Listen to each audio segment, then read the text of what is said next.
आशा करता हूं आप सब बहुत अच्छे होंगे। मेरा नाम है सिद्धांत अग्निहोत्री। स्टडी ग्लोस पे आपका बहुत बहुत स्वागत है। दोस्तों, आज हम बात करेंगे कीर्ति व्यास मर्डर केस की। हम इसकी बात इसलिए कर रहे हैं क्योंकि दोनों ही कल्प्रिट सिद्धेश तमहंकर और कविता सिधवानी को उम्र कैद की सजा दे दी है यहाँ पे कोर्ट ने। तो एक बहुत ही हाई प्रोफाइल केस था। दोस्तों, क्या हुआ था सबसे पहले हम बात करते हैं। देखिए, 16 मार्च 2018 यानी कि आज से 6 साल पहले, कोविड से 1 साल पहले, कीर्ति व्यास जो कि अंधेरी वेस्ट में रहती थी, वो अपने फ्लैट से बाहर आई और जैसे ही वो बाहर आई तो एक इको स्पोर्ट कार उनका वेट कर रही थी। अब उसमें बैठे थे सिद्धेश तमंकर और कविता सिधवानी, दोनों बैठे थे। कविता जो है वो गाड़ी चला रही थी, पीछे कीर्ति बैठ गई, सिद्धेश बगल में बैठे हुए थे। इन दोनों ने फोन करके यहां पे ये बोला था कीर्ति को कि आज तुम हमारे साथ चलो। Very good.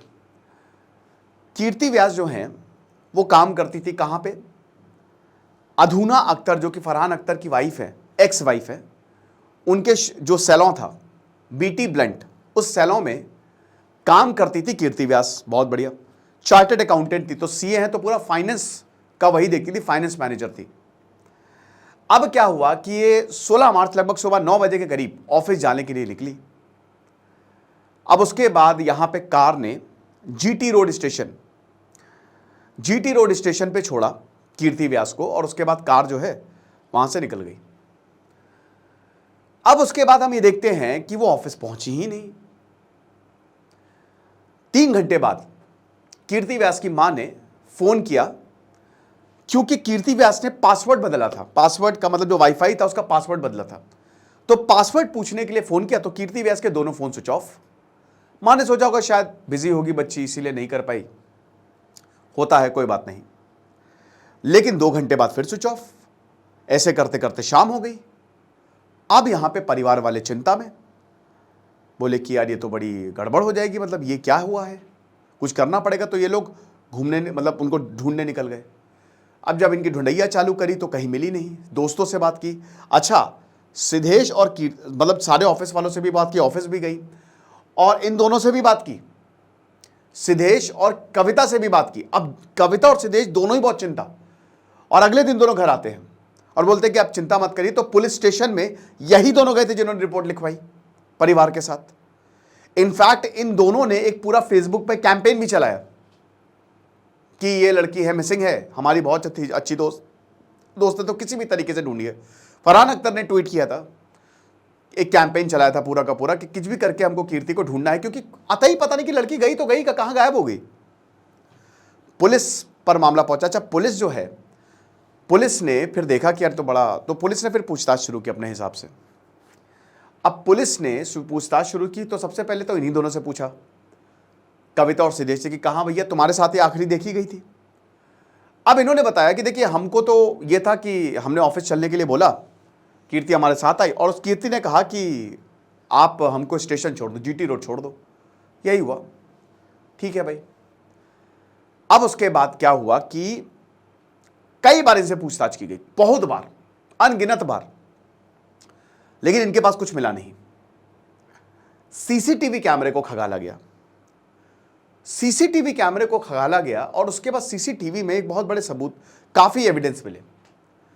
जब सीसीटीवी कैमरे को देखा गया तो उसमें यह देखा कि कविता जो ये है वो इको स्पोर्ट कार में बैठ रही हैं।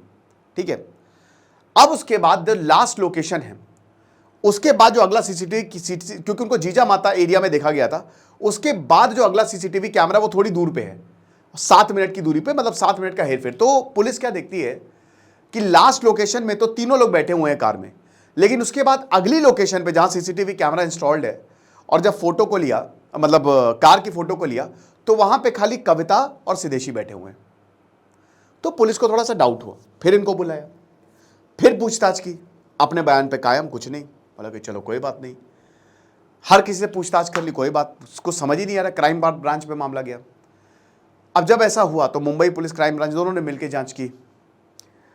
अब उसके बाद यहां पे ये हमको देखने को मिलता है कि सीसीटीवी, मतलब आप ये समझिए कि लगभग हर एक सीसीटीवी को ट्रैक किया और ये देखा गया कि चलो एक काम करते हैं, देखते हैं कि स्टेशन गई थी कि नहीं गई। सीसीटीवी कैमरे में ये पता चला कि कीर्ति स्टेशन गई ही नहीं थी। समझ रहे हो? साथ ही साथ इससे पहले रिकॉर्ड देखा, पुलिस को लगा कि शायद ऐसा हो कि ये रोड से जाती हो, है ना, मतलब यही रोड से ट्रेन पकड़ के जाती हो। लेकिन 2 महीने पहले रिकॉर्ड पूरे छान मारे, पूरा सीसीटीवी कैमरा देखा, प्रॉपर स्टडी की, उस स्टेशन पे कभी नहीं जाती थी कीर्ति। यानी कि ये दोनों झूठ बोल रहे थे। लेकिन ये साबित कैसे करें? पुलिस को इन पे शक तो था, साबित कैसे करें? कहीं कुछ समझ ही नहीं आ रहा है। ये दोनों अपने बयान पे कायम है। तो ऐसे करते करते करते काफी टाइम निकल गया। फिर एक दिन पुलिस को एक आइडिया आता है कि देखो सीसीटीवी कैमरे में हमको एक चीज तो पता चल गया, दोनों झूठ बोल रहे हैं। तो इनको पकड़ा और इनकी कार की तलाशी ली गई। अब इनकी कार की जब तलाशी ली गई तो इनकी कार के अंदर ब्लड स्पॉट्स मिले। ठीक है, हालांकि बहुत ही क्योंकि समय खत्म हो गया था, लेकिन बहुत ही हल्के थे वो खून के धब्बे, तो वो मिले। अब पुलिस को यकीन हो गया कि कुछ गड़बड़ है। इन दोनों को उठाया पुलिस ने और इन दोनों से सख्ती से पूछताछ की। अब पहले तो ये नहीं मान रहे थे, लेकिन बाद में जब थोड़ा सख्ती दिखाई, डॉट्स कनेक्ट किए और साथ ही साथ ये ब्लड सैंपल इसका डीएनए टेस्टिंग के लिए भेज दिया। अब डीएनए टेस्टिंग में इनकी मां से ब्लड सैंपल मैच आ गया। जो एक बूंद खून की गिरी थी, वो दाग था, तो वो मैच आ गया, वो मैच कर गया। तो अब 1 साल बाद एक बहुत बड़ी सफलता मिली। तो यहां पे जब ब्लड सैंपल मैच हुआ तो फिर दूध का दूध और पानी का पानी, और फिर बोला कि ये इसी कार में थी और खून इसी का है। तो फिर अब इनसे बोला कि बेटा सच बता दो वरना गए काम से। तो फिर इन दोनों ने सच बताया। सच ये था कि ये दोनों एक दूसरे से प्यार करते थे, सिद्धेश और कविता। सिद्धेश हालांकि टाइम्स ऑफ इंडिया में मैंने देखा था तो 42 साल उनकी उसकी उम्र दिखा रहा है, बट मुझे लग तो नहीं रहा 42 साल का। कुछ रिपोर्ट्स में मैं देख रहा था 28 साल इसकी उम्र है। हाँ, कविता की 42-48 साल की उम्र है ऐसे ही, क्योंकि टाइम्स ऑफ इंडिया पर 48 दिखा रहा है, बट कुछ रिपोर्ट्स में 42 साल देखा था, बट 40 साल के ऊपर की यहाँ भी हम ये मान के चलते हैं। तो कविता की ऑलरेडी शादी हो गई थी, बट एक्स्ट्रा मैरिटल अफेयर था, यानी कि दोनों रिलेशनशिप में थे, सिद्धेश भी और कविता भी। ठीक है, कुछ जगह को खुशबू मिलेगा, बट ठीक है, अभी हम नाम पे नहीं जाते, हम खाली कैरेक्टर पे फोकस करते हैं। तो अब क्या है कि दोनों एक दूसरे से प्यार करते थे। और जो कीर्ति थी वो चार्टर्ड अकाउंटेंट थी, तो पूरा फाइनेंस डिपार्टमेंट देखती थी। कीर्ति ये देख रही थी कि सिद्धेश का काम बहुत सेटिस्फैक्टरी नहीं है। तो कीर्ति ने सिद्धेश को बोला था कि देखो बेटा, ये मार्च 2018 तो मेरा आखिरी महीना है, इसके बाद तुम कहीं और नौकरी ढूंढ लो। अब नौकरी भाई बहुत बढ़िया, आप समझ ही सकते हो कि एक एक्टर, प्रोड्यूसर, डायरेक्टर की वाइफ का सोच सैलून है।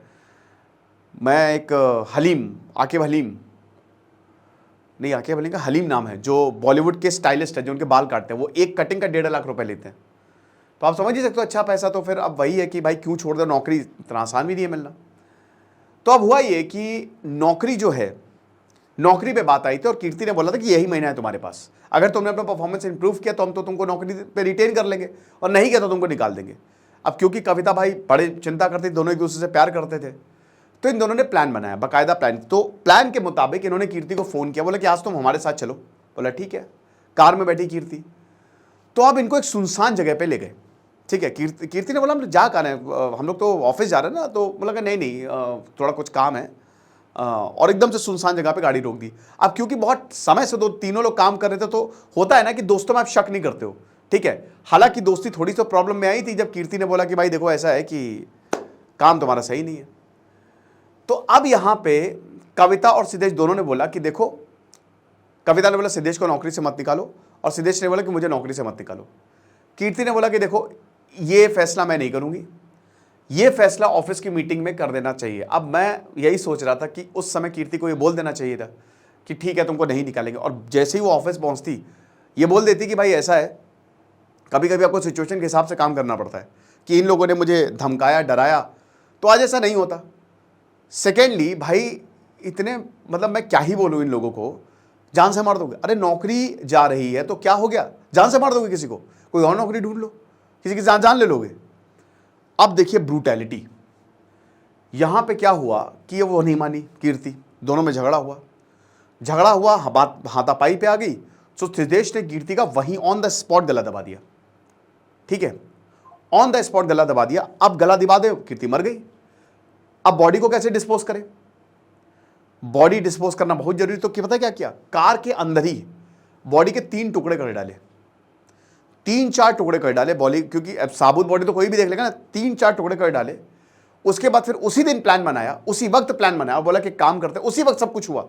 कार के अंदर उस समय कौन ही झाग रहा है, वडाला नदी, जो कि बाद में जो वडाला क्रीक है जो अरेबियन सी से मिलती है, वहां पे बॉडी को फेंक दिया। इनको पता था कि थोड़े टाइम में, क्योंकि वो बह बह के समुद्र में चली गई, और एक बार समुद्र में चली गई तो ढूंढना नामुमकिन है, और आज भी पुलिस को बॉडी मिली नहीं है। तो ये सब कुछ हुआ और उसके बाद इन्होंने लाश को फेंक दिया। ये वापस आके कार वार सब खुद धोई इन्होंने, बहुत प्रॉपर तरीके से साफ किया, लेकिन वही है कि सबूत तो रह ही जाता है। तो जब ये काम हुआ तो उसके बाद फिर इन्होंने बताया और पुलिस ने फिर चार्जशीट दायर किया। पुलिस ने चार्जशीट दायर की, इनके ऊपर मर्डर और किडनैपिंग का आरोप लगाया। ट्रायल शुरू नहीं हो पाया क्योंकि कोविड आ गया। 2021 में ट्रायल शुरू होता, बट सुप्रीम कोर्ट पे ये बेल पे बाहर आ गए। अब जैसे ही सुप्रीम कोर्ट पे बेल पे बाहर आए, उसके बाद केस तो चल ही रहा था, और अभी ये फैसला आया है दोस्तों, अभी जस्ट 2-3 दिन पहले कोर्ट ने ही बोला है कि कीर्ति व्यास के दोनों लोग जो है वो मेन कल्प्रिट हैं, और यहाँ पे जो कीर्ति व्यास हैं उनके मर्डर के आरोपी है ये, तो इनको उम्र कैद की सजा है। अब इसमें एक दो चीजें ध्यान देने वाली हैं। लाश नहीं मिली, और अगर लाश नहीं मिली और अगर ये लोग कबूल ना करते ना, तो हालांकि सबूत तो सब इनकी तरफ से, तो इतना आसान नहीं होता दोस्तों। एक्चुअली क्या है कि लाश के लिए पुलिस ने बहुत कुछ किया। पुलिस ने पहले तो गोताखोरों को भिजवाया कि देखो भाई लाश कहाँ है, वो नहीं ढूंढ पाए, एक जगह तक जा सकते थे। उसके बाद फिर ड्रोन तक का इस्तेमाल किया, सब बहुत कम होता है, ड्रोन तक का इस्तेमाल किया, लेकिन ड्रोन भी नहीं ढूंढ पाया। एक डमी बनाया गया एकदम कीर्ति जैसा, कीर्ति का वेट, हाइट, क्या पहना, उस तरीके से बातचीत करके क्राइम सीन पे गया, और वो बिल्कुल कैसे फेंका गया था, सर किस तरफ था, पैर किस तरफ था, एग्जैक्ट उसका डमी वैसे ही फेंका गया गाड़ी वो नदी में। अब सबने पीछा किया, जितने भी क्राइम ब्रांच, मछुआरे, सब लोगों ने पीछा किया, लेकिन वो जाते जाते जैसे समुद्र में गया और फिर एकदम से गायब हो गया, लहरें घुमा के ले गया। और फिर तो लाश का कोई आज तक पता ही नहीं चल पाया कि लाश गई कहाँ। गुजरात बहते बहते गुजरात पहुंच गई हो, वहां पे भी कुछ नहीं मिला। 3 टुकड़े किए थे तो फिर कहाँ ही मिलेंगे। लेकिन सबूत सारे पास थे, बयान सबका था, और फाइनली ये डिसीजन आया कि इन दोनों को उम्र कैद की सजा दी जाए। तो ये लेक्चर था, ये कीर्ति व्यास मर्डर केस, एक हाई प्रोफाइल मर्डर केस जिसने सबको हिला के रख दिया था। खुश रहिए, पढ़ते रहिए। जैसे सिद्धांत Agnihotri, signing off. Crime affairs को सब्सक्राइब करें, और बताइए भैया कौन सी आपके स्टोरीज बताऊं। Thank you so much.